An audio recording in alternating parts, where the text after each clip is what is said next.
My brother humiliated me at Dad's funeral. "She's just here for the money," he announced loud enough for everyone to hear. The entire room went silent. People stared. Some even laughed. I wanted to disappear into the floor. But then the lawyer walked in with a USB drive, and what my father said in that video, it made my brother turn white as a ghost. I'm Sarah Mitchell. I'm 32 years old. And this is the story of how my father's final message exposed years of lies and changed everything I thought I knew about my family. Before I get into what happened, if you enjoy real family drama stories, hit that subscribe button. Trust me, you won't believe how this ends. Growing up in Boston, I had the kind of relationship with my dad that most kids dream about. My father, Robert Mitchell, built his construction company from absolutely nothing. His dad left him a small contracting business with 3 employees and a beat-up truck. Dad turned it into Mitchell Construction Group, one of the most respected builders in New England. But despite working crazy hours, Dad always made time for me. I remember these fishing trips we'd take to this lake in Vermont. I was probably 8 or 9 years old. Dad would wake me up at like 4:30 in the morning, and we'd drive up there while it was still dark. "Early bird gets the fish, kiddo," he'd say every single time. Those mornings, they were everything to me. Just me and Dad, sitting on the dock, watching the sunrise, talking about life. He'd tell me stories about building his first house, about making mistakes and learning from them. "Business is like fishing," he told me once. "You need patience. You need to know when to wait and when to act. And sometimes you don't catch anything, and that's okay too." I loved those trips. I loved him. My brother Jason is 4 years older than me, and honestly, he was always competing for Dad's attention. Everything became a contest with him. If I caught 1 fish, Jason needed to catch 3. If I got an A on a test, Jason needed straight A's and extra credit. It was exhausting, but Dad never seemed to notice. Or maybe he just thought it was normal sibling stuff. "Jason's got a real head for business," Dad would say at dinner whenever Jason talked about construction or asked about projects. You could hear the pride in his voice. He's going to take this company to the next level someday. The expectation was always there, you know?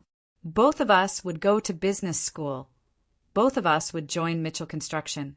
Jason would handle operations, I'd handle marketing and client relations. Our futures were decided before we even had a say. But here's the thing. I never wanted that. I loved art.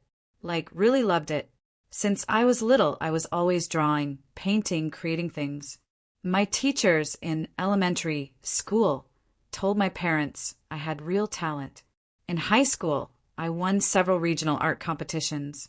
While Jason was reading construction magazines and going to job sites with Dad, I was filling sketchbooks and learning different painting techniques. My art teacher, Mrs. Chen, she was the first person who told me I could actually make a career out of this. "Sarah, you have something special," she said during my junior year. "Don't let anyone tell you art isn't a real profession." Those words stuck with me. Senior year came, and I got my college acceptance letters.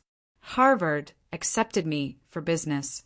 But I also got accepted to the Rhode Island School of Design with a partial scholarship. I chose RISD. The fight with my dad when I told him. I'll never forget it. We were in his home office. It was late evening, and I'd been putting off this conversation for weeks. Dad was going through blueprints when I walked in. "Dad, I need to talk to you about college." He looked up, smiling. "Let me guess, you want to know when we can visit Harvard's campus?" I was thinking we could. "I'm not going to Harvard." The smile disappeared. "What do you mean?" "I'm going to RISD, Rhode Island School of Design." The silence that followed was deafening. "Sarah, no. No, we talked about this. The plan is business school, then joining the company. That's what we agreed on." "That's what you agreed on," I said, my voice shaking. "I never wanted this, Dad. I want to be an artist." "An artist?" He stood up, and I could see the disappointment spreading across his face. "Art is a hobby, Sarah. It's something you do on weekends. It's not a career. It's not stable. It's not the family business. The family business is your dream, not mine. I've built this company for you and your brother. Do you know how many hours I've worked? How many sacrifices I've made? And you're just going to throw that away to paint. It's not just painting, Dad. It's my passion. It's who I am. Who you are. He laughed, but it wasn't a happy sound. You're 18 years old. You don't know who you are yet. This is a mistake, Sarah. You'll regret this. The only thing I'll regret is not following my heart. That night changed everything between us. Jason, of course, saw an opportunity. At dinner the next night, with me sitting there in complete silence, he made his move. "Don't worry, Dad," Jason said, his voice dripping with false sincerity. "I'll make sure Mitchell Construction thrives for another generation. I won't let you down." Dad squeezed his shoulder. "I know you won't, son." He didn't even look at me.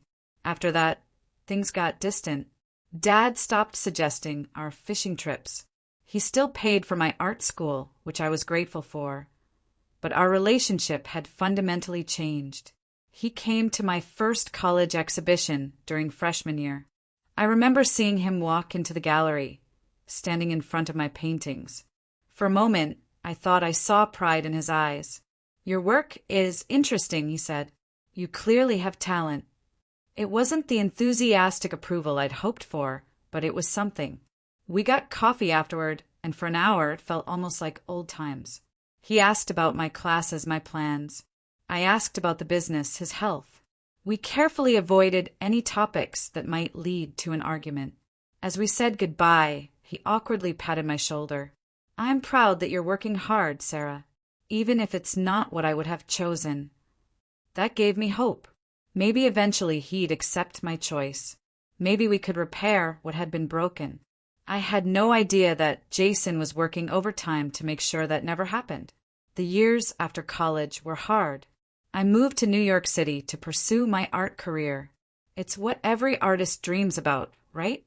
The big city, the galleries, the opportunities. But the reality was lonely.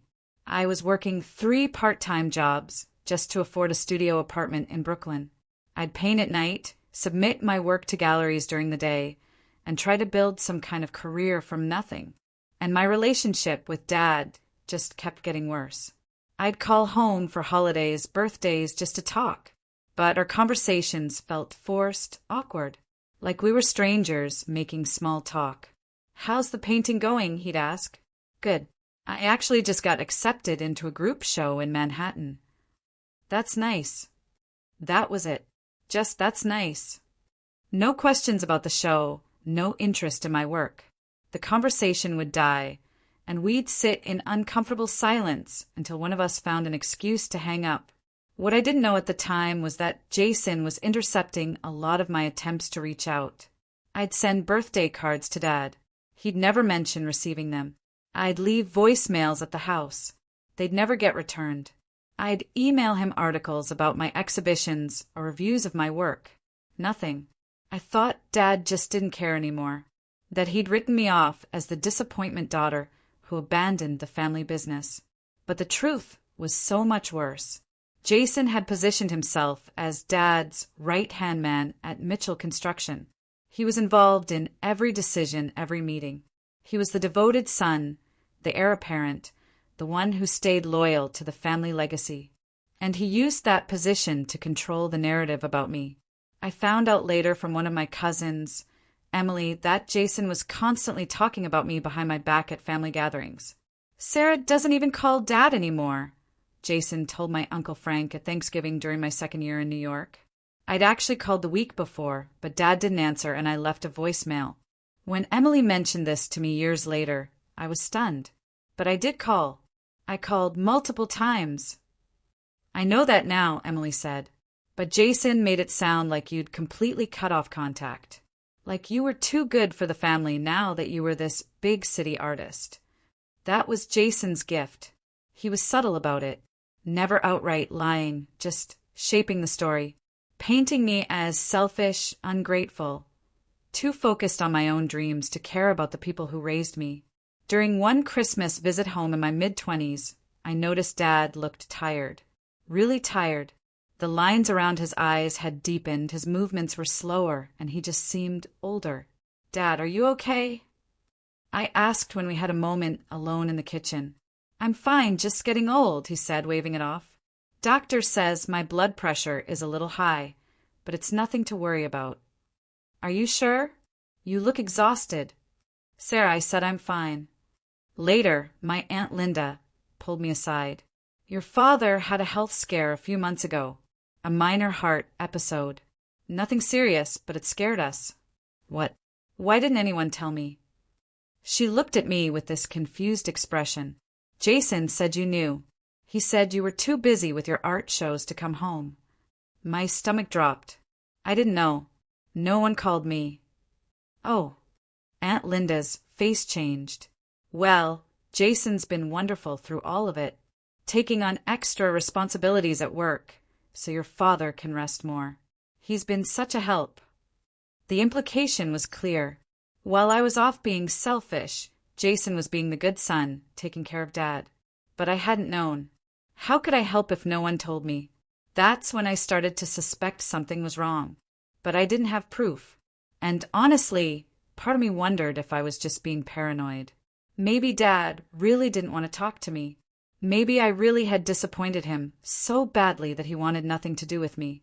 Jason's manipulation got more direct during my visits home.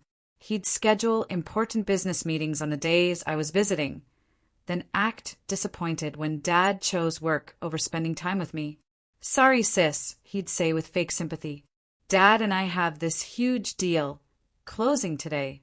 You know how it is when you run a company. Some of us have responsibilities we can't ignore." The implication being that I didn't have real responsibilities, that my art career was just a hobby, just me playing around while the real adults did real work.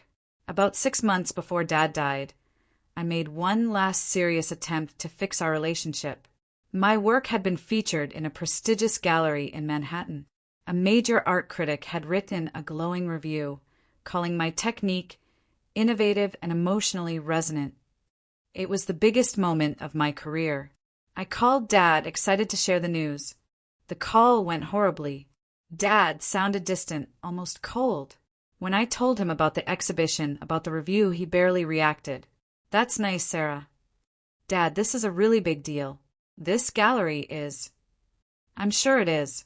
Look, I'm very busy right now. Mitchell Construction needs my full attention. Not everyone has the luxury of pursuing hobbies." Hobbies. He called my career a hobby. "Dad, this isn't a hobby. This is my profession. I've been working." "I'm too tired for this conversation, Sarah. Maybe we should talk another time." "When? When can we talk?" "I don't know. I'll call you." He never did.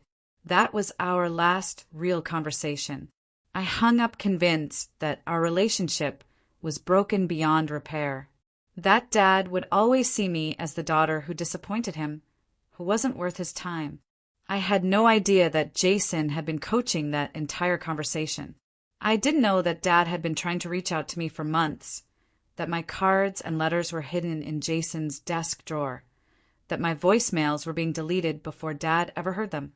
I didn't know that Dad had discovered the truth, and I definitely didn't know what he was planning to do about it. I was in my Brooklyn apartment on a Tuesday morning when my phone rang. I was actually getting ready for a meeting with a gallery owner who was interested in my new series. I was nervous, excited, running through my pitch in my head. The caller ID showed a Boston number I didn't recognize. "Hello." "Sarah, this is Charles Griffin." Charles Griffin, Dad's lawyer and longtime friend. My heart immediately started pounding. "Charles? Is everything okay?" There was a pause that felt like forever. "Sarah, I'm so sorry to have to tell you this. Your father had a massive heart attack last night." The room started spinning. Is he okay? Which hospital is he at?" Another pause. "Sarah, I'm so sorry. He passed away. The housekeeper found him this morning." I don't remember sitting down, but suddenly I was on the floor, my back against the wall, the phone pressed to my ear. What? No. No, that can't. When did this happen? Around 2 a.m., we believe. He was at home. It was quick, if that's any comfort. It wasn't. Why are you calling me? Where's Jason? Jason asked me to notify you. He said he's busy with arrangements. My own brother couldn't even pick up the phone to tell me our father had died. I don't remember much of the rest of that conversation. Charles gave me details about the funeral arrangements. Friday at St. Andrew's Church. 3 days away. After I hung up, I just sat there on my apartment floor for I don't know how long. My roommate, Jennifer, came home and found me still sitting there, staring at nothing. Sarah? Oh my God, what happened? My dad died. She immediately sat down next to me, pulled me into a hug, and I finally started crying. I called Jason. He didn't answer. I called again, and again. On my 4th try, he finally picked up. What, Sarah? I'm dealing with a lot right now. I'm on my way to Boston, I said, trying to keep my voice steady. Charles told me about Dad. Why didn't you call me yourself? I've been busy making arrangements, he said coldly. Someone had to step up. I would have helped if you'd called me right away. Jason's laugh was bitter. Right. You've been so interested in Dad's life lately. I felt anger flare up through my grief. What's that supposed to mean? Look, the funeral is Friday at St. Andrew's. Dad's body is already at the funeral home. Everything's taken care of. Friday? That's only 3 days away. Shouldn't we wait so people have time? The arrangements are made, Sarah. Dad and I discussed his wishes years ago. Not that you would know anything about that. Every conversation with Jason felt like walking through a minefield. Where should I stay? Is the house? The house is full. Uncle Frank and Aunt Linda are staying there. You should get a hotel. But it's Dad's house. There must be room. There's a family gathering tomorrow night, Sarah. Before the funeral. Immediate family only. The implication was clear. I wasn't really family anymore. Jason. I have to go. I'll see you at the funeral. He hung up. I sat there staring at my phone, feeling more alone than I ever had in my life. Jennifer was amazing. She immediately booked herself a train ticket. You're not doing this alone, she said firmly. I'm coming with you. I took the first train to Boston that afternoon. The whole ride I kept thinking about Dad, about our fishing trips, about the last conversation we had, how cold he'd been, how dismissive. That was going to be my last memory of him telling me my career was a hobby, that he was too busy for me. When I got to Boston, I went straight to the funeral home. I needed to see him, to say goodbye in my own way, away from Jason and the rest of the family. The funeral director was kind, understanding. He led me to a private viewing room. Dad was there, lying in an expensive casket wearing his best suit. He looked peaceful, too peaceful, like he was just sleeping. Hi, Dad, I whispered, tears streaming down my face. I'm so sorry we didn't fix things. I'm so sorry.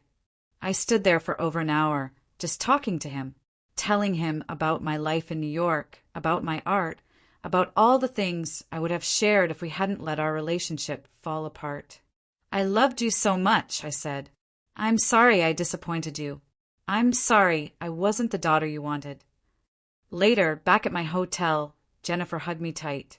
You're going to get through this, she said. I'm here. We're going to get through it together. I didn't know how right she was, and I had no idea what was waiting for me at that funeral. Friday morning arrived with gray skies that perfectly matched my mood. Jennifer helped me get ready, making sure I ate something even though I had no appetite. I put on a simple black dress, trying to mentally prepare myself for what was coming.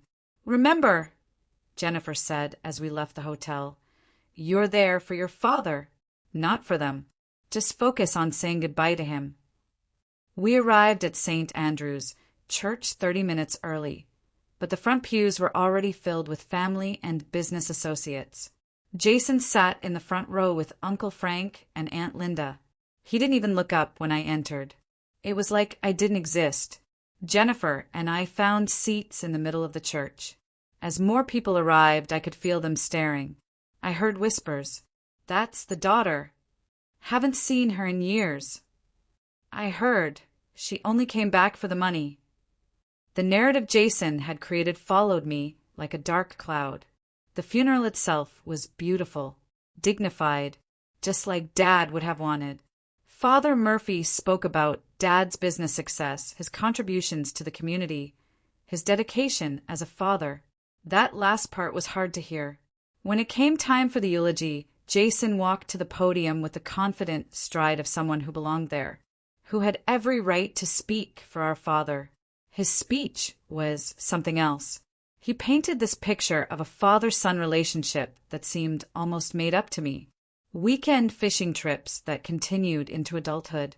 Late-night talks about business strategy. Dad, proudly watching Jason carry on the family tradition. "My father always said that family was everything," Jason said, his voice thick with what sounded like genuine emotion. He believed in loyalty, in showing up for the people you love, in honoring your commitments. Everyone in that church knew he was talking about me, about how I hadn't shown up, hadn't honored my commitments. "Some people," Jason continued, his eyes briefly meeting mine, "choose to abandon their responsibilities, their family legacy. But Dad and I, we understood the importance of staying true to your roots." I felt Jennifer's hand squeeze mine hard. I was barely holding it together. After the service, everyone gathered in the church hall for the reception. It was torture. A few of Dad's business associates came over to offer condolences, but most of the interactions were brief and awkward, like they weren't sure if they should even acknowledge me. Aunt Linda gave me a stiff hug before quickly moving on to talk with other guests. I was pouring myself a cup of coffee when Jason's voice cut through the low murmur of conversation. "Are you enjoying yourself?" His voice was quiet, but loud enough that nearby people could hear. I turned to face him. "Jason, this isn't the time or place." "Is that why you're here?" he continued, his voice getting louder. "Because from where I'm standing, it looks like you're just here for the money. Dad's will is being read tomorrow, and suddenly you care about the family again." Several heads turned. People were openly staring now. "You have no idea why I'm here," I said, trying to keep my voice level. "Don't I?" Jason laughed, but it was harsh, bitter. "You haven't cared about this family for years. You didn't care when Dad needed heart medication. You didn't care when he was working himself to death, keeping the company going. You only care now that there might be something in it for you." More people were watching now. I heard someone snicker. Uncle Frank appeared, putting his hand on Jason's shoulder. He didn't even look at me. "Maybe Sarah should just leave," Frank said. "She's not really family anymore, is she?" The laughter that followed from several family members almost broke me. I wanted to leave. Every instinct told me to run, to spare myself this humiliation. But something made me stay. I owed it to Dad to see this through. Despite everything, he was my father too. "I'm staying," I said quietly. "Whether you like it or not, he was my father." Jason shrugged dramatically. "Suit yourself, but don't get your hopes up about tomorrow. Dad knew who really cared about him in the end." He turned to the people around us, his voice carrying across the room. "The will reading is tomorrow morning. She'll be singing a different tune when she realizes Dad saw through her act years ago." I walked away before the tears could start, Jennifer right behind me. We found a quiet corner near the windows. "Those people are toxic," Jennifer said, fury in her voice. "Jason has them all completely fooled." "Maybe he's right," I whispered. "Maybe I should have tried harder with Dad. Maybe I don't deserve anything." "Stop that." Jennifer's voice was firm. "Your brother is manipulative and cruel. Whatever happens tomorrow with the will, you know your worth, Sarah. Your worth isn't defined by your father's money." She was right. But as we left the reception, I couldn't shake the feeling that tomorrow's reading would be the final statement on my relationship with my father, a public confirmation of his disappointment in me. The rest of the reception was a nightmare in slow motion. People I'd known my entire life either avoided me completely or approached with barely concealed hostility. Dad's business partner, Michael Torres, talked to me with such forced politeness it was almost worse than outright rudeness. "Your father was a great man," Michael said, looking over my shoulder like he was searching for an escape route. "Mitchell Construction won't be the same without him." "No, it won't," I agreed.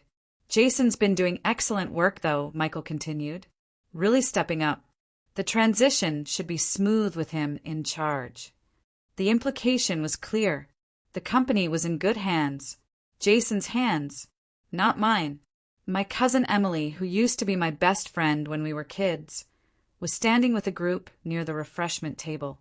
When I approached, she whispered something to the others before reluctantly breaking away. "Sarah," she said. Her hug was so brief it barely counted. "I'm sorry about Uncle Robert." "Thank you. How have you been? It's been so long since we've talked." "Yeah, well." She glanced back at her group.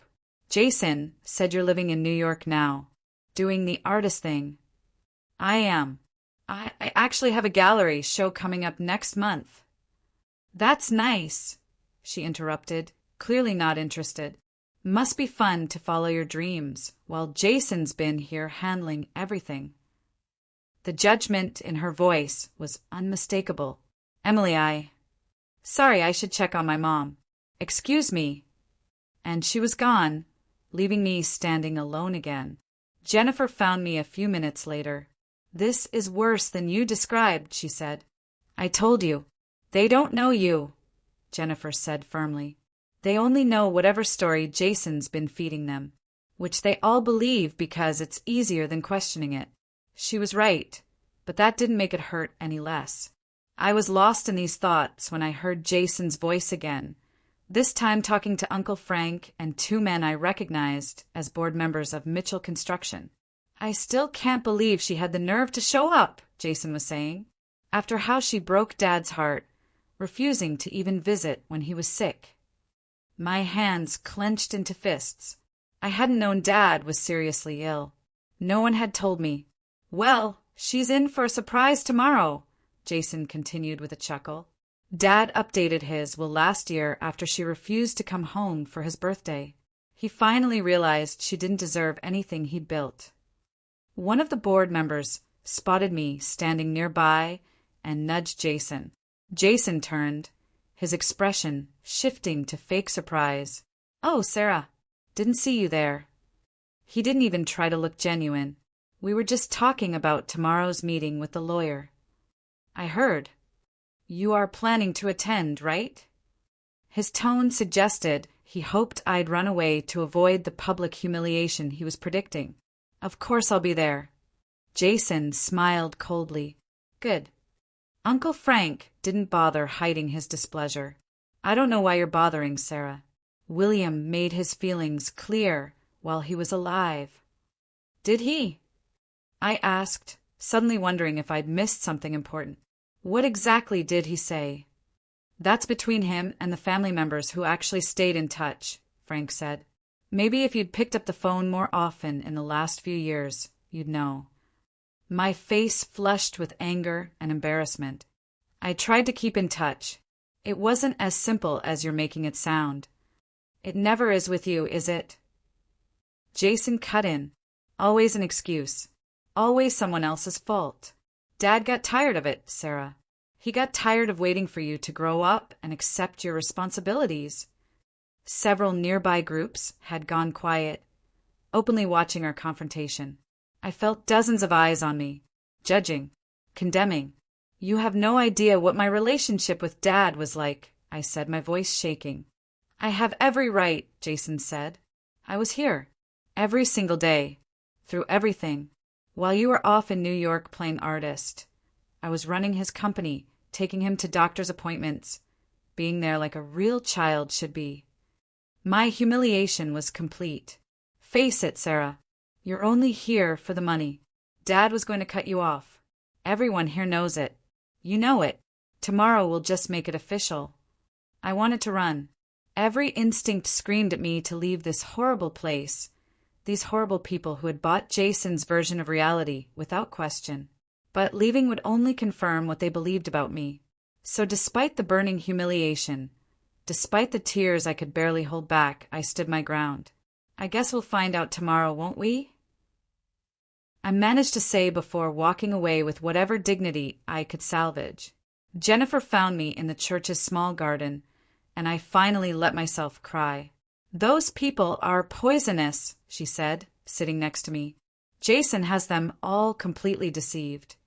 "Maybe he's right," I whispered, doubt creeping in. "Maybe I should have tried harder with Dad. Maybe I don't deserve anything." "That's ridiculous," Jennifer said firmly. "Your brother is manipulative and cruel. Whatever happens tomorrow with the will, you know your worth, Sarah. Your worth isn't defined by your father's money." She was right, but as we left, I couldn't help but feel that tomorrow would be the final word on my relationship with my father, a public confirmation of his disappointment in me. Friday morning arrived with gray skies that perfectly matched my mood. Jennifer helped me get ready, making sure I ate something even though I had no appetite. I put on a simple black dress, trying to mentally prepare myself for what was coming. "Remember," Jennifer said as we left the hotel, "you're there for your father, not for them. Just focus on saying goodbye to him." We arrived at St. Andrew's Church 30 minutes early, but the front pews were already filled with family and business associates. Jason sat in the front row with Uncle Frank and Aunt Linda. He didn't even look up when I entered. It was like I didn't exist. Jennifer and I found seats in the middle of the church. As more people arrived, I could feel them staring. I heard whispers. "That's the daughter. Haven't seen her in years." I heard, "She only came back for the money." The narrative Jason had created followed me like a dark cloud. The funeral itself was beautiful, dignified, just like Dad would have wanted. Father Murphy spoke about Dad's business success, his contributions to the community, his dedication as a father. That last part was hard to hear. When it came time for the eulogy, Jason walked to the podium with the confident stride of someone who belonged there, who had every right to speak for our father. His speech was something else. He painted this picture of a father-son relationship that seemed almost made up to me. Weekend fishing trips that continued into adulthood. Late-night talks about business strategy. Dad, proudly watching Jason carry on the family tradition. "My father always said that family was everything," Jason said, his voice thick with what sounded like genuine emotion. He believed in loyalty, in showing up for the people you love, in honoring your commitments. Everyone in that church knew he was talking about me, about how I hadn't shown up, hadn't honored my commitments. "Some people," Jason continued, his eyes briefly meeting mine, "choose to abandon their responsibilities, their family legacy. But Dad and I, we understood the importance of staying true to your roots." I felt Jennifer's hand squeeze mine hard. I was barely holding it together. After the service, everyone gathered in the church hall for the reception. It was torture. A few of Dad's business associates came over to offer condolences, but most of the interactions were brief and awkward, like they weren't sure if they should even acknowledge me. Aunt Linda gave me a stiff hug before quickly moving on to talk with other guests. I was pouring myself a cup of coffee when Jason's voice cut through the low murmur of conversation. "Are you enjoying yourself?" His voice was quiet, but loud enough that nearby people could hear. I turned to face him. "Jason, this isn't the time or place." "Is that why you're here?" he continued, his voice getting louder. "Because from where I'm standing, it looks like you're just here for the money. Dad's will is being read tomorrow, and suddenly you care about the family again." Several heads turned. People were openly staring now. "You have no idea why I'm here," I said, trying to keep my voice level. "Don't I?" Jason laughed, but it was harsh, bitter. You haven't cared about this family for years. You didn't care when Dad needed heart medication. You didn't care when he was working himself to death, keeping the company going. You only care now that there might be something in it for you. More people were watching now. I heard someone snicker. Uncle Frank appeared, putting his hand on Jason's shoulder. He didn't even look at me. Maybe Sarah should just leave, Frank said. She's not really family anymore, is she? The laughter that followed from several family members almost broke me. I wanted to leave. Every instinct told me to run, to spare myself this humiliation. But something made me stay. I owed it to Dad to see this through. Despite everything, he was my father too. I'm staying, I said quietly. Whether you like it or not, he was my father. Jason shrugged dramatically. Suit yourself, but don't get your hopes up about tomorrow. Dad knew who really cared about him in the end. He turned to the people around us, his voice carrying across the room. The will reading is tomorrow morning. She'll be singing a different tune when she realizes Dad saw through her act years ago. I walked away before the tears could start, Jennifer right behind me. We found a quiet corner near the windows. Those people are toxic, Jennifer said, fury in her voice. Jason has them all completely fooled. Maybe he's right, I whispered. Maybe I should have tried harder with Dad. Maybe I don't deserve anything. Stop that. Jennifer's voice was firm. Your brother is manipulative and cruel. Whatever happens tomorrow with the will, you know your worth, Sarah. Your worth isn't defined by your father's money. She was right, but as we left the reception, I couldn't shake the feeling that tomorrow's will reading would be the final statement on my relationship with my father, a public confirmation of his disappointment in me. The rest of the reception was a nightmare in slow motion. People I'd known my entire life either avoided me completely or approached with barely concealed hostility. Dad's business partner, Michael Torres, talked to me with such forced politeness it was almost worse than outright rudeness. Your father was a great man, Michael said, looking over my shoulder like he was searching for an escape route. Mitchell Construction won't be the same without him. No, it won't, I agreed. Jason's been doing excellent work, though, Michael continued. Really stepping up. The transition should be smooth with him in charge. The implication was clear. The company was in good hands. Jason's hands, not mine. My cousin Emily, who used to be my best friend when we were kids, was standing with a group near the refreshment table. When I approached, she whispered something to the others before reluctantly breaking away. Sarah, she said. Her hug was so brief it barely counted. I'm sorry about Uncle Robert. Thank you. How have you been? It's been so long since we've talked. Yeah, well. She glanced back at her group. Jason said you're living in New York now, doing the artist thing. I am. I actually have a gallery show coming up next month. That's nice, she interrupted, clearly not interested. Must be fun to follow your dreams while Jason's been here handling everything. The judgment in her voice was unmistakable. Emily, Sorry, I should check on my mom. Excuse me. And she was gone, leaving me standing alone again. Jennifer found me a few minutes later. This is worse than you described, she said. I told you. They don't know you, Jennifer said firmly.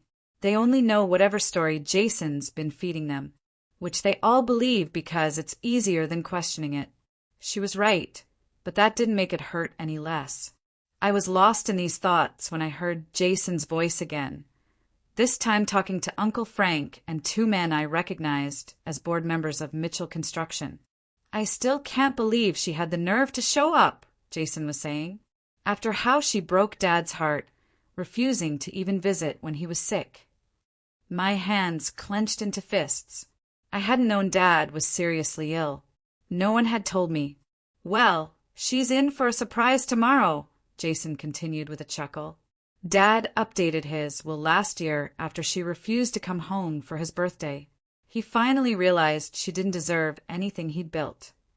One of the board members spotted me standing nearby and nudged Jason. Jason turned, his expression shifting to fake surprise. "Oh, Sarah, didn't see you there." He didn't even try to look genuine. "We were just talking about tomorrow's meeting with the lawyer." "I heard. You are planning to attend, right?" His tone suggested he hoped I'd run away to avoid the public humiliation he was predicting. "Of course I'll be there." Jason smiled coldly. "Good." Uncle Frank didn't bother hiding his displeasure. "I don't know why you're bothering, Sarah. William made his feelings clear while he was alive." "Did he?" I asked, suddenly wondering if I'd missed something important. "What exactly did he say?" "That's between him and the family members who actually stayed in touch," Frank said. "Maybe if you'd picked up the phone more often in the last few years, you'd know." My face flushed with anger and embarrassment. "I tried to keep in touch. It wasn't as simple as you're making it sound." "It never is with you, is it?" Jason cut in. "Always an excuse. Always someone else's fault. Dad got tired of it, Sarah. He got tired of waiting for you to grow up and accept your responsibilities." Several nearby groups had gone quiet, openly watching our confrontation. I felt dozens of eyes on me, judging, condemning. "You have no idea what my relationship with Dad was like," I said, my voice shaking. "I have every right," Jason said. "I was here, every single day, through everything. While you were off in New York playing artist, I was running his company, taking him to doctor's appointments, being there like a real child should be." My humiliation was complete. "Face it, Sarah. You're only here for the money. Dad was going to cut you off. Everyone here knows it. You know it. Tomorrow will just make it official." I wanted to run. Every instinct screamed at me to leave this horrible place, these horrible people who had bought Jason's version of reality without question. But leaving would only confirm what they believed about me. So despite the burning humiliation, despite the tears I could barely hold back, I stood my ground. "I guess we'll find out tomorrow, won't we?" I managed to say before walking away with whatever dignity I could salvage. Jennifer found me in the church's small garden, and I finally let myself cry. "Those people are poisonous," she said, sitting next to me. "Jason has them all completely deceived." "Maybe he's right," I whispered, doubt creeping in. "Maybe I should have tried harder with Dad. Maybe I don't deserve anything." "That's ridiculous," Jennifer said firmly. "Your brother is manipulative and cruel. Whatever happens tomorrow with the will, you know your worth, Sarah. Your worth isn't defined by your father's money." She was right, but as we left, I couldn't help but feel that tomorrow would be the final word on my relationship with my father, a public confirmation of his disappointment in me. The next morning, I barely slept. Jennifer offered to come with me to the lawyer's office, but I declined. This was something I needed to face alone. "Call me the second it's over," she insisted as I left the hotel. "I will." I dressed carefully in a simple black pantsuit, trying to mentally prepare myself for what was coming. I kept telling myself that it didn't matter, that I'd built a life in New York, that I had my art, that I didn't need Dad's approval or his money. But it did matter. God, it mattered so much. The law offices of Griffin and Associates occupied the 10th floor of a downtown building, one of Dad's buildings, actually, which felt like salt in the wound. Charles Griffin had been Dad's lawyer and friend for over 30 years. He'd known me since I was a baby. If anyone understood how complicated my relationship with Dad had been, it would be him. But even he couldn't change what was in that will. When I arrived, the conference room was already full. Jason sat at the head of the table, already positioning himself as the new head of the Mitchell family. Uncle Frank and Aunt Linda sat to his right. The company's CFO, Martin Hayes, and 2 board members sat nearby. They were all talking, almost celebratory, like this was a business meeting, not the reading of my father's will. The conversation died when I walked in. Jason looked up with mock surprise. "Sarah, you actually came." He gestured to an empty chair at the far end of the table, as far from him as possible. "We saved you a seat." The seating arrangement wasn't subtle. Jason at the head like a king, me at the foot like an afterthought. I took my seat without comment, ignoring the whispers and stares. "I was just telling everyone about the Harbor District project," Jason said, like he was continuing a conversation I'd interrupted. "Dad and I were working on it right before he passed. It's going to completely transform that whole waterfront area." The message was clear. This was family business talk. Business I knew nothing about and had no part in. I stayed quiet, counting the minutes until this ordeal would be over. At exactly 9:30, Charles Griffin entered the conference room. Unlike everyone else, he greeted me with genuine warmth. "Sarah, thank you for coming," he said softly, squeezing my shoulder. "I'm so sorry about your father." The simple kindness almost broke me. I nodded, not trusting myself to speak. Charles took his seat at the middle of the table, setting his briefcase down carefully. "Thank you all for being here today," he began. "I know this is a difficult time for the family. Robert Mitchell was not only my client, but a dear friend for almost 30 years. His loss is felt deeply by everyone in this room." Murmurs of agreement around the table. "As you're all aware," Charles continued, "Robert was meticulous in his planning. He left very specific instructions about how today should proceed." Jason leaned forward, confident. "We're all eager to respect Dad's wishes and execute the transition he planned." Charles nodded, but his expression stayed neutral. Robert's instructions for this reading are quite unusual. He prepared a video statement to accompany the formal "will document." That got everyone's attention. Confused looks were exchanged around the table. "A video?" Jason asked. For the first time, I saw doubt flicker across his face. He never mentioned anything about that to me. "Robert recorded it privately about 3 months ago," Charles explained. "He was very specific that it must be played before the written provisions are discussed." I watched Jason carefully.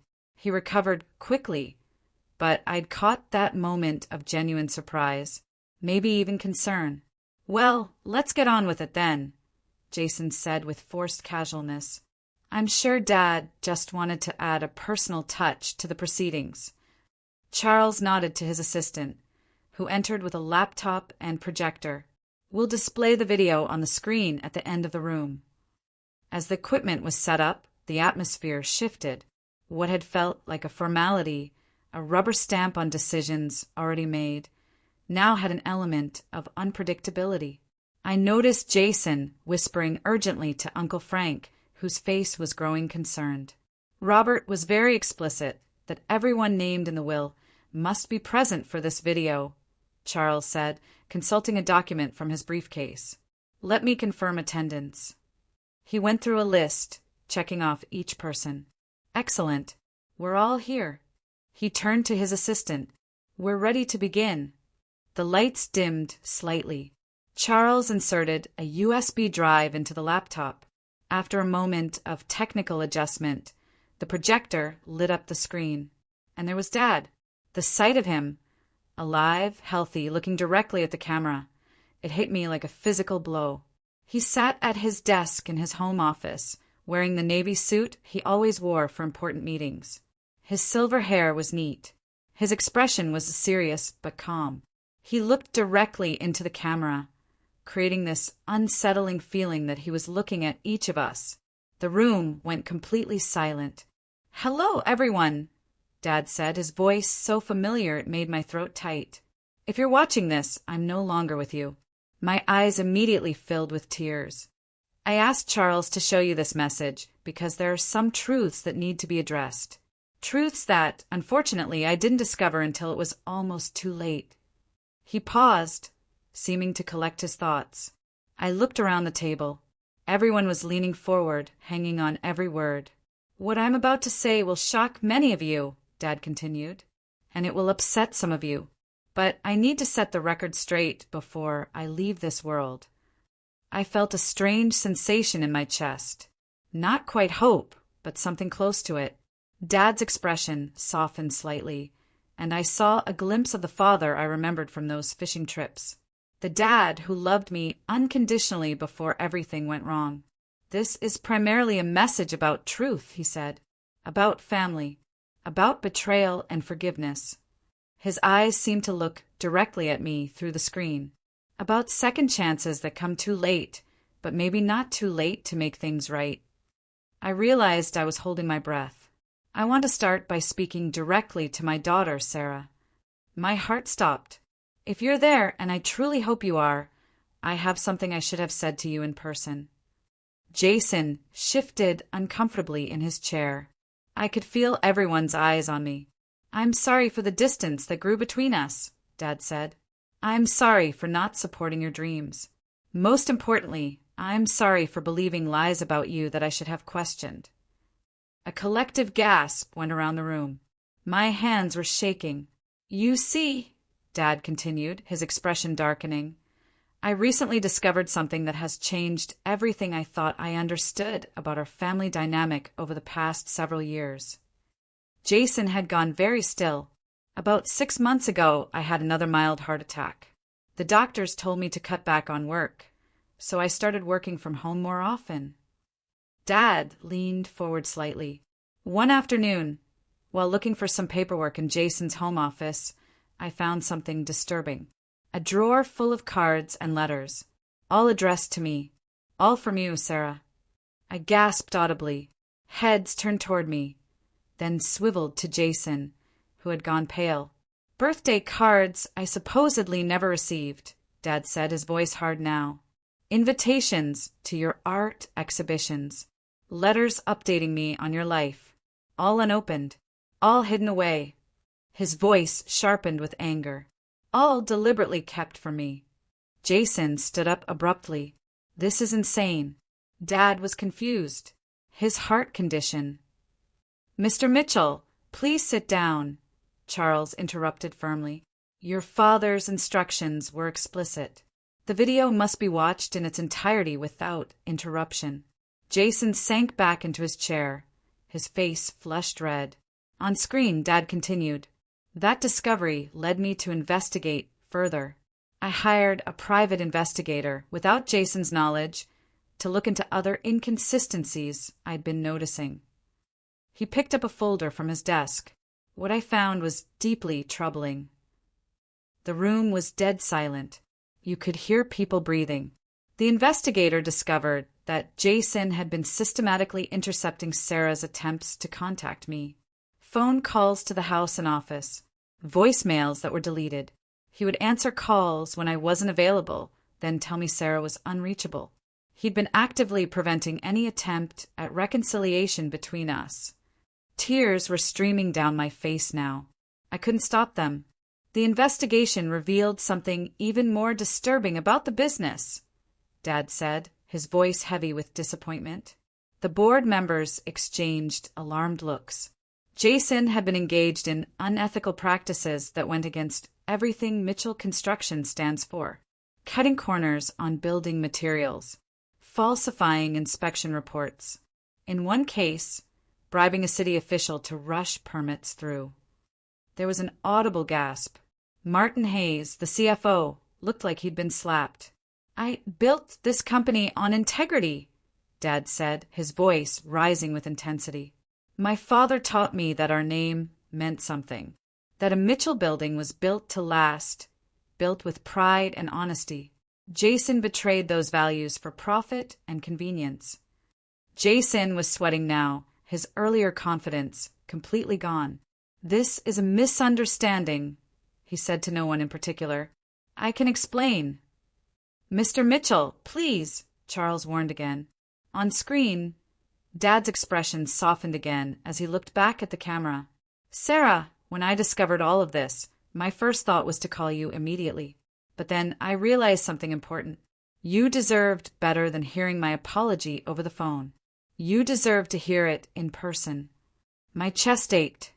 I made arrangements to come to New York, to see your life there, to meet you on your terms, Dad said. But you never came, I whispered. Dad continued as if he'd heard me. I had planned to visit you the week after our last phone call. That call where I seemed distant, cold. I was distant because I was angry. Not at you, but at Jason. At myself for being so blind for so long.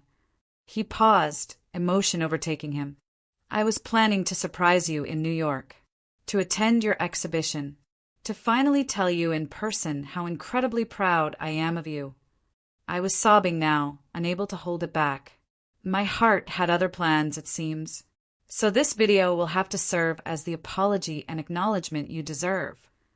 Dad pulled out another folder. I've been following your career, Sarah. Not through Jason's filtered updates, but through art magazines, gallery websites, reviews. I've even purchased several of your pieces through an intermediary to support your career anonymously. This revelation stunned me completely. Dad had been buying my artwork, supporting my career in secret. Your creativity, your vision, your determination to follow your own path despite pressure to conform. These are qualities to be celebrated, not condemned. I was wrong to try to force you into a mold that didn't fit you. He looked directly into the camera. You're not just a talented artist, Sarah. You're a businesswoman in your own right, building something from nothing, just like I did when I was young. You took a risk, worked hard, and created success on your own terms. That takes courage I should have recognized sooner. Dad straightened in his chair, his demeanor becoming more formal. Now, regarding my will and the future of Mitchell Construction, Jason leaned forward again, tension visible in every line of his body. Given what I've discovered about Jason's business practices and his deliberate deception regarding Sarah, I cannot in good conscience leave the company solely in his hands. The room seemed to hold its collective breath. My original will, drafted 5 years ago, would have made Jason the primary beneficiary of both my personal estate and Mitchell Construction, with a small trust established for Sarah. Jason nodded slightly, as if confirming what he'd been telling everyone. That will has been revoked, Dad said firmly. The room exploded with shocked murmurs. In its place, I have established the following provisions. Everyone leaned forward. To my son, Jason Mitchell, I leave a cash inheritance of $500,000 to be held in trust and distributed in annual installments of $50,000, contingent upon his cooperation with the ethics investigation I have initiated at Mitchell Construction and his completion of a business ethics program at Boston University. Jason's face had lost all color. What? He croaked. To my daughter, Sarah Mitchell, Dad continued. I leave my personal residence and its contents, my personal investment portfolio, and 60% ownership of Mitchell Construction.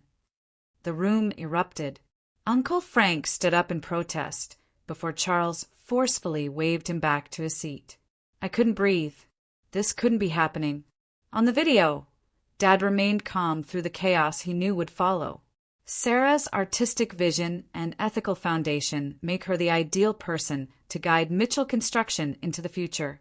She may choose to take an active role in management, or to serve as board chair while continuing her artistic career. That decision will be hers to make. I was having trouble processing this. After years of feeling like Dad had rejected my choices, he was now not only validating them, but entrusting me with his life's work. The remaining 40% of company shares will be distributed among current board members and senior management, with specific allocations detailed in the written will, Dad stated. He looked directly into the camera again. I've also established a foundation in my name to support arts education in Boston public schools. Sarah will serve as executive director. Dad's expression became serious again. I know this comes as a shock to everyone, especially to Jason. Son, I hope that in time you'll understand this decision comes from love. Love for you, for Sarah, and for the company that bears our family name. The path you are on leads nowhere good. My hope is that these provisions will guide you back to the values I tried to instill in you. Jason stood up abruptly, knocking his chair backwards. This is crazy. He was manipulated. I'll contest this. I anticipated that reaction, Dad said, almost as if responding to Jason's outburst. Charles has comprehensive documentation of everything the investigation uncovered. Recorded conversations, falsified documents, financial records. Contesting the will would only result in making this information public, which could lead to criminal charges. Jason went silent, his face a mask of fury and shock. "Sarah," Dad said, his voice softening again, "I know this is an enormous responsibility you never asked for. If you choose to sell your shares or take a different path entirely, I've included provisions for that as well. But I hope you'll consider stepping into this role. Mitchell Construction could benefit greatly from your fresh perspective and strong ethical foundation." He paused, emotion returning to his face. "More than anything, I wish we'd had the chance to reconcile in person, to go fishing again like we used to talk about your art, to rebuild what was broken between us. I'm deeply sorry that won't happen now." Tears were streaming down my face. Around the table, even those who'd been coldest to me looked uncomfortable, avoiding my gaze. "I'll end with this," Dad said. "Family is complicated. Business is complicated. But integrity should never be complicated. Either you have it or you don't. Sarah never lost hers, even when it would have been easier to compromise. That's why, in the end, she's the right person to carry on the Mitchell legacy." Dad smiled then, a real, loving smile I hadn't seen in years. "I love you both, Jason and Sarah. I hope this decision leads to healing, growth, and ultimately a stronger family and company. Thank you all for listening." The screen went dark. For a long moment, nobody spoke. Nobody moved. Then Jason's harsh laugh shattered the silence. "You think this changes anything?" He turned to look at me, his face twisted with anger. "You know nothing about running a construction company. The board will never accept you." He looked around the table desperately, searching for support, but the board members were carefully avoiding his gaze. Charles cleared his throat. "Perhaps this would be a good time for a brief recess before we continue with the formal reading of the written will. There are additional documents and evidence that Mr. Mitchell instructed me to share regarding the investigation," he mentioned. Jason stormed out without another word. Most of the others followed, whispering among themselves, throwing uncertain glances my way. Only Charles remained, methodically organizing his papers. "Did you know?" I asked quietly. "About all of this?" Charles nodded. "Your father confided in me after he made his discoveries. He was heartbroken about the time he'd lost with you." He paused, looking at me with kindness. "He was very proud of you, Sarah. He kept a folder of articles about your exhibitions in his desk drawer. The real one in his bedroom, not the one Jason had access to." The tears came again, but they were different this time. A mixture of grief and relief and vindication. "I wish I'd known. I wish we'd had more time." "So did he," Charles said gently. "But he also believed you have the strength to handle this responsibility. He wouldn't have left you the company otherwise." The days following the will reading were a blur of meetings, legal documents, and emotional processing. Jason, true to his nature, immediately hired a lawyer to contest the will, but Charles was prepared. Dad's evidence was thorough and devastating. The investigation had documented everything. Emails about cutting costs by using substandard materials, text messages arranging the bribe, financial records showing money diverted from safety inspections. After 2 weeks of intense legal maneuvering, Jason's lawyer advised him to drop the contest. Fighting would only make everything public and potentially lead to criminal charges. Jason dropped his challenge and accepted the provisions as written. I hadn't seen or spoken to him since he stormed out of the conference room. Charles told me Jason had moved out of Dad's house, my house now, and had taken an extended trip to Europe. I felt a complicated mix of anger, pity, and a lingering sense of family connection. Despite everything he'd done, he was still my brother, the little boy who used to build sandcastles with me on Cape Cod beaches. My first major decision was whether to move back to Boston or try to run the company remotely from New York. After careful consideration and long conversations with Charles and the board, I decided to return to Boston, at least temporarily. I needed to understand the business from the ground up before I could make informed decisions about its future. Jennifer was incredible through all of it. "You've got this," she kept saying. "You built an art career from nothing. You can figure this out too." The company transition wasn't smooth. Several employees who'd been loyal to Jason resigned. Others questioned my leadership openly, wondering how an artist could possibly understand construction and real estate development. I addressed these concerns head-on at my first company-wide meeting. "I'm not going to pretend I'm an expert in construction," I told the assembled staff. "I'm not, but I know my father's values and I know mine. Mitchell Construction will be run with integrity, transparency, and respect for everyone who works here." I paused, looking around the room. "I'm going to learn this business. I'm going to ask a lot of questions. Some of them might seem basic to you, but I'd rather ask and learn than pretend I know something I don't. What I can promise you is honesty, ethical business practices, and a commitment to the quality my father built this company on." The response was mixed. Some people seemed skeptical, but others, especially some of the older employees who'd worked with Dad for decades, nodded in approval. I surrounded myself with experienced advisors. Martin Hayes, the CFO, became an invaluable mentor. So did James Chin, the senior project manager who'd been with the company for 25 years. "Your father would be proud," James told me after my first month.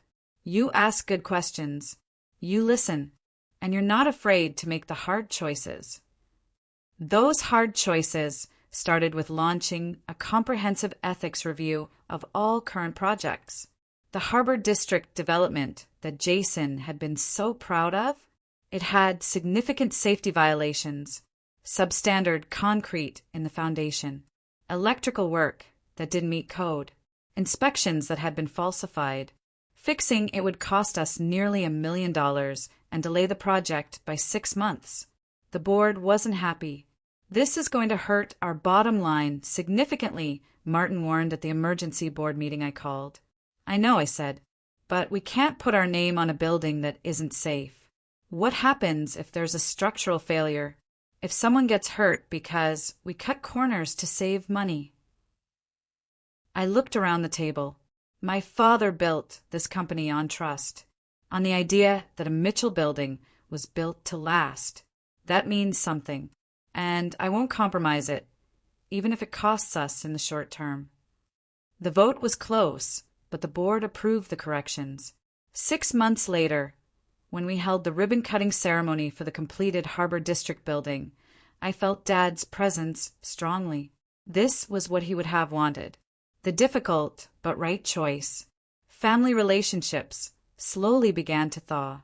My cousin Emily called one afternoon, her voice tentative. "Sarah, it's Emily. I owe you an apology." "Go on," I said, not making it easy for her. "I believed Jason's version of events without ever asking for your side. That wasn't fair to you. I'm sorry." "No, it wasn't fair," I agreed. "Do you know how it felt? Having people I'd known my entire life treat me like a stranger? Like I'd done something wrong just by choosing to live my own life." "I can't imagine," Emily said quietly. "And I can't undo the past. But I'd like a chance to rebuild our relationship if you're willing." I thought about it. Some relationships are worth salvaging. Some people deserve second chances. "I'm open to that," I said finally. "But it's going to take time. And I need you to understand that I never abandoned Dad. I never stopped caring about this family." "I know that now," Emily replied. "We all do." Similar conversations followed with Uncle Frank, Aunt Linda, and other extended family members. Some were genuinely remorseful. They'd been misled and they recognized that now. Others seemed more interested in maintaining connections to the family company than in real reconciliation. I welcomed the former back into my life with appropriate boundaries. The latter I kept at arm's length. One of my most profound discoveries came when I finally moved into Dad's house. In his study, behind a false panel in the bookshelf, the kind of thing that reminded me of childhood treasure hunts, I found a collection of my artwork. Not just the pieces he'd bought anonymously. He had photographs of my student work, newspaper clippings from exhibitions, a framed copy of my art school graduation program, and alongside these treasures was a leather journal. With shaking hands, I opened it. Inside were entries spanning years. Dad's thoughts on business, on Jason, on me. The early entries showed his disappointment with my career choice. Sarah chose that art school over Harvard, over the family business. I don't understand it. After everything I've built, everything I've planned for her future, she's throwing it away. But as time went on, his tone shifted. Saw Sarah's new exhibition online today. Her work is getting serious, critical attention. There's a depth to her paintings that reminds me of how she used to see the world as a child, always noticing details the rest of us missed. I wish I could tell her how proud I am, but the distance between us now feels impossible to bridge. Jason says she doesn't return his calls either. I wonder if she's truly moved on from this family. Later entries showed growing doubt about Jason's version of events. Jason mentioned again today that Sarah never calls. But I could have sworn I heard the phone ring last week when Jason answered it. He said it was a telemarketer. Was it her? Am I being paranoid? The final entries detailed his devastating discoveries. The private investigator confirmed my worst fears today. Jason has been systematically keeping Sarah away from me, intercepting our communications for years. How could I have been so blind? My own son has betrayed not just his sister, but the core values I thought I'd instilled in him. The evidence of his business practices is even worse than I feared. I need to make this right. I need to see Sarah in person. Tell her the truth. Ask for her forgiveness. I'm planning a trip to New York next month. I just hope it's not too late. I was crying as I read his last entry, dated just days before his heart attack. Finalized plans for New York. I haven't felt this hopeful in years. Also met with Charles to revise my will. If something happens before Sarah and I can reconcile in person, at least she'll know the truth. At least she'll know I loved her, that I was proud of her courage and integrity. Jason's actions must have consequences. It breaks my heart to enforce them, but I can only hope that someday both my children will understand what truly matters. These revelations helped me begin to heal, to forgive both Dad and myself for the years we'd lost. I couldn't change the past, but I could honor his legacy by running the company with the integrity he valued, while also nurturing my artistic vision. 6 months after taking over Mitchell Construction, I established the Robert Mitchell Foundation for Arts Education. The foundation would use company profits to fund arts programs in underfunded Boston schools, giving kids the opportunities I'd been lucky enough to have. For the foundation's launch exhibition, I created a new series of paintings inspired by those childhood fishing trips with Dad.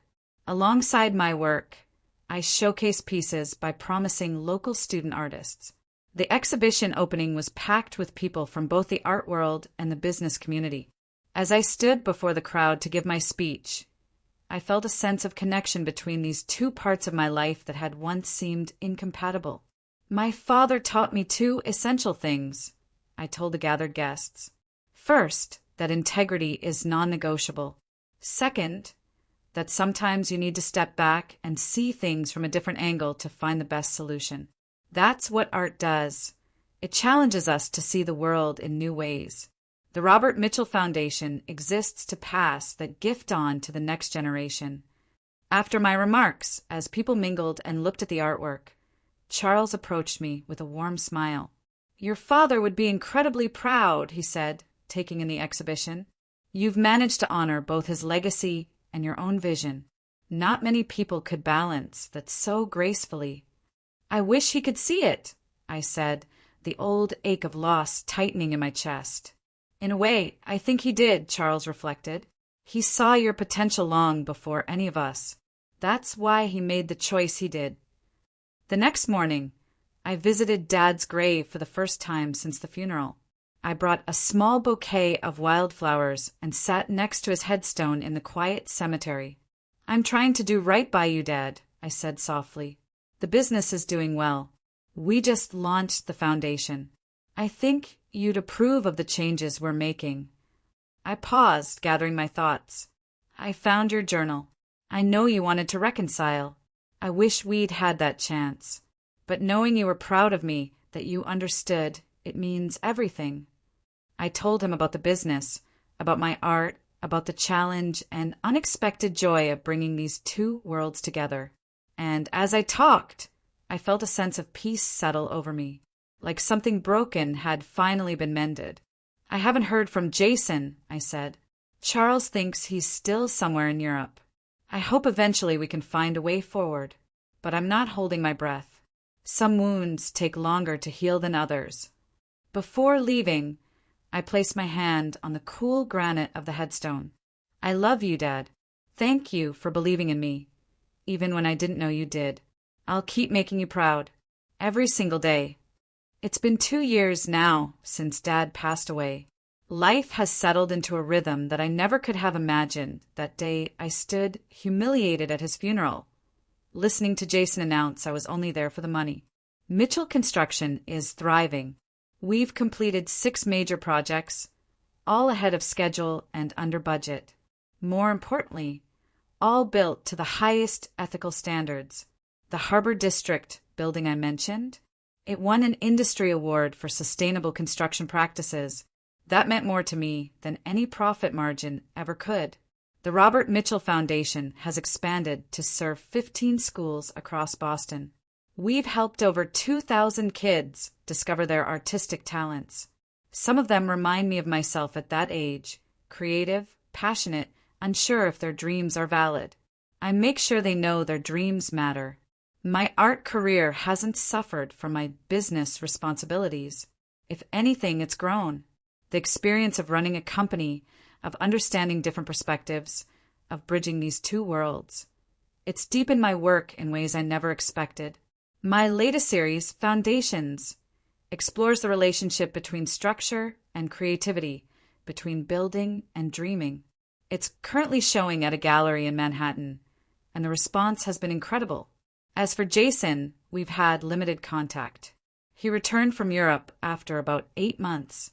He completed the ethics program as required by Dad's will and has been receiving his annual payments. I heard through family that he's working for a commercial real estate firm now, not in a leadership position, but rebuilding his career from the ground up. We met for coffee about 6 months ago. It was awkward, tense. Neither of us quite knew what to say. "I'm sorry," he said finally, "for everything, for the lies, for keeping you and Dad apart, for all of it." I wanted to forgive him immediately, to say it was okay and move on. But it wasn't okay, and I couldn't just pretend it was. "I appreciate you saying that," I told him, "but you need to understand what you took from me, from us. Dad and I lost years we'll never get back. Years we could have been rebuilding our relationship. You stole that from both of us." Jason nodded, looking down at his coffee. "I know. I was jealous. You were always Dad's favorite when we were kids, and then you just walked away from everything. It felt like you got to have it all. His love and your freedom. While I stayed and did what was expected and still felt like I could never measure up." "So you made him think I'd abandoned him," I said. "You made everyone think I was selfish and ungrateful." "Yes," Jason admitted. "And I've had to live with that choice every day since Dad's video played. Seeing his face when he talked about what I'd done. Knowing he died disappointed in me." His voice cracked. "That's something I'll carry forever. We're not close now. I don't know if we ever will be. But we're trying. Slowly. Carefully. Family is complicated like that. As for the people who believed Jason's lies about me, most have apologized. Some genuinely, others less so. Emily and I have rebuilt our friendship. We get coffee every couple of weeks, and she's been wonderful about supporting the foundation. Uncle Frank took longer to come around, but eventually admitted he should have questioned Jason's version of events. We have dinner occasionally now. It's not the relationship we had when I was young, but it's something. The important thing I've learned through all of this is that your worth isn't defined by other people's opinions of you. For years, I let Dad's apparent disappointment define how I saw myself.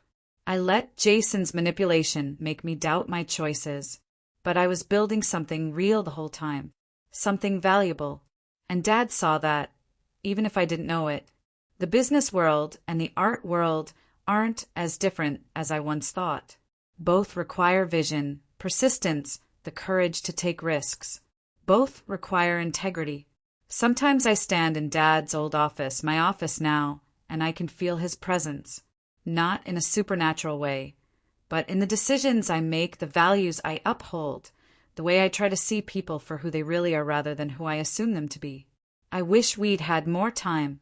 I wish I'd known he was trying to reach me, that he was proud of me, that he'd changed his mind about my choices. But I'm grateful for what his final message gave me. Validation, understanding, the knowledge that love doesn't always look the way we expect it to, and a second chance to honor his legacy in my own way. So if you're out there dealing with family drama, with people who don't understand your choices, with relationships that seem broken beyond repair, don't give up hope. Sometimes the truth comes out. Sometimes people surprise you. Sometimes reconciliation happens in unexpected ways. And sometimes the path you were meant to walk was the right one all along, even when everyone told you it was wrong. Thanks for listening to my story. I hope it resonated with some of you. If you enjoyed this, hit that subscribe button and check out the other family stories on the channel. Trust me, if you thought this was dramatic, wait until you hear some of the other stories people have shared. And remember, family is complicated, but integrity never has to be.